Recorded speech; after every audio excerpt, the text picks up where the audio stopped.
집중을 하다 보면 자꾸 딴 생각이 너무 많이 나서 호흡이 아니라 예를 들면 뭐 연불선이라고 하잖아요. 사실 제가 어렸을 때 다니던 절은 그런 쪽이어서 예를 들면 뭐 광명진원이나 오마니 파드메움이나 아니면 아미타불 이렇게 어떤 부처님 명호를 외우면서 그냥 거기 호흡이 아니라 거기에 집중을 해도 같은 이런 경지라고 해야 되나? 같은 결과물을 얻을 수 있는 것인지 그게 궁금합니다. 예, 그것도 이제 수행이 안 되는 건 아니고요. 오히려 이제 초보자들이 접근하기에는 그런 이제 연불이나 이런 게 좀 더 쉬울 수도 있어요. 왜냐하면 그거는 그냥 어찌 보면 그 생각으로 생각을 막는 거거든요. 그러니까 관세음보살, 뭐 아미타불, 뭐 진은 이런 것들이 그 생각에 계속 그 생각을 일으킴으로써 딴 생각이 일어나지 않게 하는 그런 거기 때문에 좀 더 처음에 접근은 쉬운데요. 그게 나중에 이제 그 연불을 통해서 이런 삼매를 닦거나 이제 선정에 들어가고 이런 면에서는 조금 더 어려워요. 처음은 쉬운데 뒤에 마음이 이렇게 고여지는 상태로 가기는 조금 더 어렵고, 근데 이제 호흡 수행 같은 건 처음은 약간 어려운데 뒤에 갈수록 좀 더 수행이 힘이 덜 들고 자연스러워진다. 왜 그런가 보시면, 예를 들어서 저도 이제 예전에 출가 전에 이제 온마니 반매음이라는 그거를 그거 진언을 해본 적이 있는데, 그 나중에 되면 그 생각이 계속 머릿속에 굴러가거든요. 강해지면은. 그러니까 계속 이게 생각이 이게 머릿속에 굴러가기 때문에 뭔가 다른 일을 하려고 하면 이게 팍팍 끼어들고 해서 이게 오히려 막 좀 불편한 것도 많고, 잘못하면 거기에 휩쓸릴 수도 있어요. 생각이, 의식이.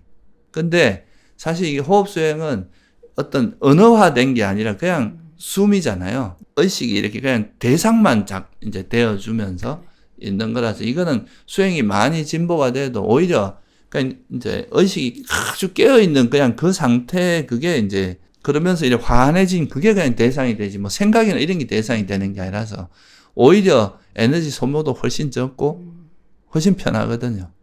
광명진원을 계속 했더니 자려고 누우면 계속 광명진원이 생각이 나더라고요. 예, 그게 잘못하면 그 진원에 휩쓸려 버릴 수도 있어요. 마음이. 좋은 게 아닌 거예요. 예, 그게 약간 위험 요소가 있어요. 그런 걸 잘 커버를 해야 돼요. 그러고 내가 책을 봐도 계속 그게 끼어들고, 뭘 하려고 하면 그게 자꾸 끼어들고 이런 식이 되면은 오히려 그게 일상생활 하는데 방해되는 측면도 있거든요.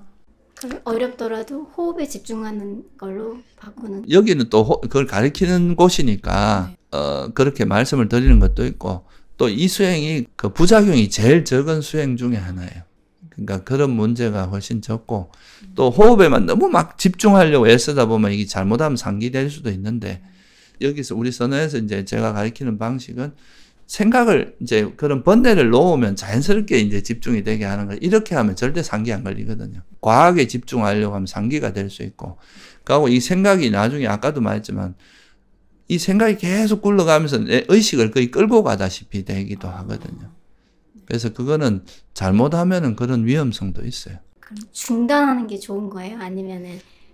그건 보살님이 선택을 할 문제인데, 만약에 호흡 수행을 할 거면 수행 방편을 한쪽으로 해서 훈련을 시키는 게 좋고요. 이걸 보조수단 정도로 쓰는 거는 괜찮은데 같이 하면은 어느 하나도 좀 약간 헷갈리게 돼요. 근데 약간 우리나라 불교가 약간 부처님의 가피 이런 걸 되게 좀 부각시키면서 연불을 하게 되면 부처님의 가피가 있다. 왜냐면 뭐 이 세계에는 부처님의 뭐 우리를 도와주려고 하는 부처님의 서원으로 가득하기 때문에 우리가 부처님의 명호를 부르면 서로 뭐 에너지가 통해서 뭐 가피를 받을 수 있다.